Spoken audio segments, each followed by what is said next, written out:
Эки шал кемпирдин урушканын көрүп таң калдым. Азыркы жаштардын сөзү менен айтканда кырышам кетти да. Азыркы жаштардын сөзү менен айтканда ушундай болдум. Карап отуруп кандай болуп кетти дедим. Мынтип урушат экен. Шалы байбичесине айтты. Үйүңө будай толгур. Экөө ушундай бир нерсени талашып атат. Үйүңө будай толгур десе, байбичесинин жоон карагыла. Намазыңыз кабыл болуп калгыр дейт. Мен баягы экөө не кылып атканын түшүнбөй калдым мен.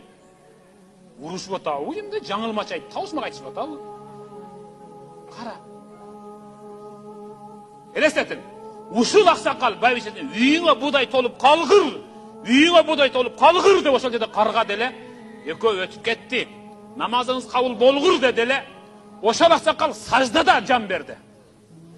Ошол аксакал саждада жан бергенин көрдүм. Үйүңө будай толуп калгыр деген аксакалдын байбичеси өткөндөн кийин балдарынын байлыгы азыр үйүнө батпай, байлыгы жалаң кайрымдуулук кылып жүргөнүн дайым көрүп келем мен. Биздикилер болсо баягы оор сөздөн килограмдап тартат көтөрө албай каласың го.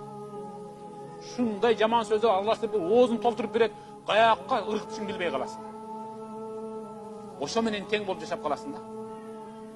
Ошого гана арыз жашап каласың. Ошон үчүн сөгүнүүнү, урууну, урушууну, карганууну токтотуш керек.